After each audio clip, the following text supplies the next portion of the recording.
Hello. Hopefully I got the sync right. But I needed to reach out because animations aren't getting finished. I'm working on my book with all of my mind and my heart, and I'm also sometimes starting an idea for a video, and it never makes it to the other side of another day off with more free time, with the same energy, and you know, I'm already exploring the idea of pushing my ability to extend projects with the book. So that's going well, way better than I ever thought. But that's a long project. That could take a couple of years. And it's just a rough draft.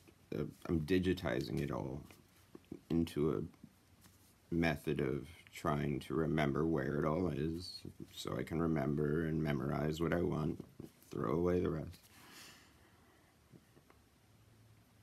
But I won't throw it away. It'll all get reused somehow. Literally, it's a distillation book. So it can be used a number of ways, and it's gonna be really fun. I would love to have other people's input on it because it needs to be well-rounded. Not just, this isn't about one person's view, it's about one person's view of how do we develop a way to think and communicate together that doesn't cause all this confusion. Because some of the most rational that I see on YouTube, they think you should do away with poetry altogether. You know, I love poetry. I understand how it arose out of obfuscation of original language and more, but that's just the poetry we know of or expect today. And I should probably be talking about the orbs. That's out of left field. Yeah, but I wanted to talk about that earlier. I also wanted to talk about Homer. There is a problem with me doing this that I'm trying to do because my brain is in no way linear. I can set up linear strategies to get myself honed in, but I don't know how to practice this. This is alien to me. Yeah, so since the world is, at least since the history and the possibility of all of our history is fabricated, animation is just a metaphor for that. And it allowed me to brush up on the drawing, which I haven't been doing while I spent, years getting sober. So, and then just being miserable and broke, which was just what happens when you have to turn the magic off because you mixed whatever your magic is with drugs. and so all your emotions are mixed up and you can't really do it for a while till you cleanse all this junk. So still a lot of cleansing to do from not wanting to be the only awake person in the room for close to 40 years. And I built this shell, this very bitter, sarcastic shell to house a spirit that is nothing like that. But they were hurt. They got traumatized many times. And some of it in memory does not make any sense because all I did was brush my finger across a table lightly while dancing and freely laughing and expressing myself as a small child, and this throbbing insane pain went through my finger that just, I'd never hurt myself or anything there. But it felt like later I realized what an infected skin feels like. So it was like an infection that was a memory, and I never danced again, right? That one instant in that moment traumatized me in that way. And then there was learning language, and exactly like this that I'm doing right now, public speaking, reading aloud while learning. In first grade, they taught me this alphabet, right? They taught me how to say that alphabet. And then they tried to get me to use that alphabet incorrectly immediately after. This is every time I said the word the, I said tre, and I would keep repeating one or the other, thinking one might be right, maybe the other is right, and I would forget you know how many times the word the is in the cat and the hat? Everyone would laugh at me every single time.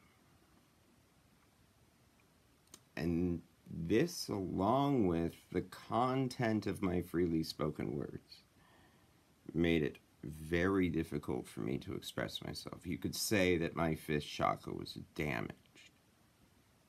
There's a reason the music I would make would be obfuscated poetry that was screamed, you know.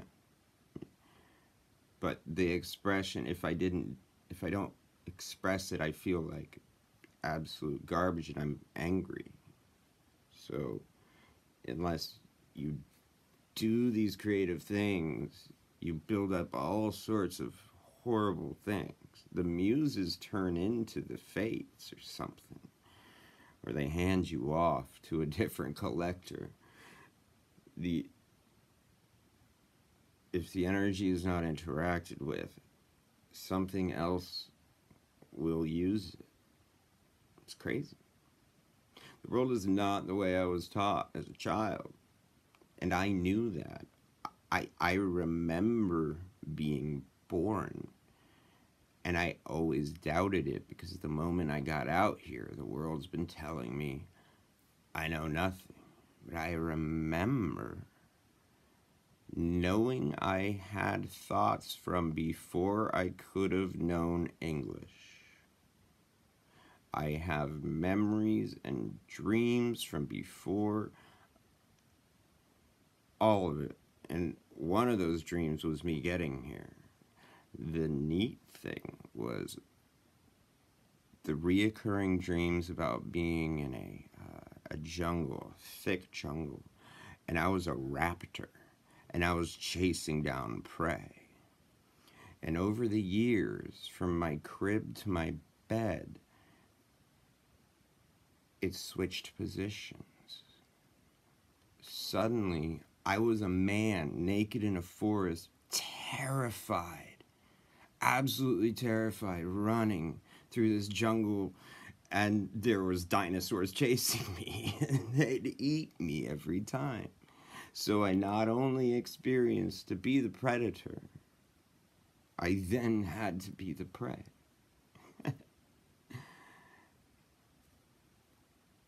Then there was the dreams that there is no cultural reference for me to have at this age to have a reoccurring dream of red-haired giants. My friend and I would be playing on the street, you know, on our bikes or something. It's always, you know, details are different. It's always at our house, though. And a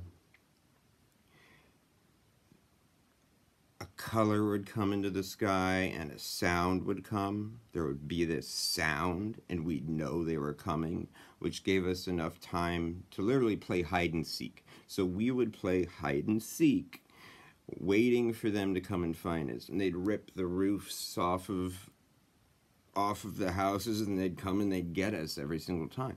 Every single time they would just come and get us, and I would hide in a different place every time, in like my sister's closet or under the kitchen table. I mean, I remember going out into all the places, right? And once they gather us, my next door neighbor's house would lift up off of its hill from the garage, and there would be just flames and a roller coaster, and they'd put us on that roller coaster and drive us down into the flames, into the earth, every single time.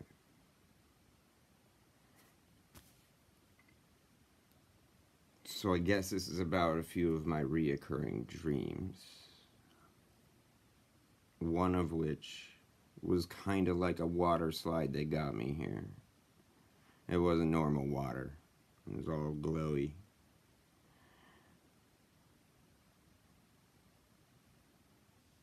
Anyways, not that many animations are probably going to show up.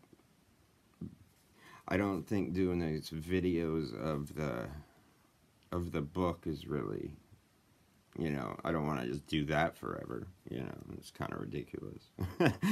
Just kind of gives me a headache. I don't know. If I had more time, I would do more stuff. I would do something new anyways. But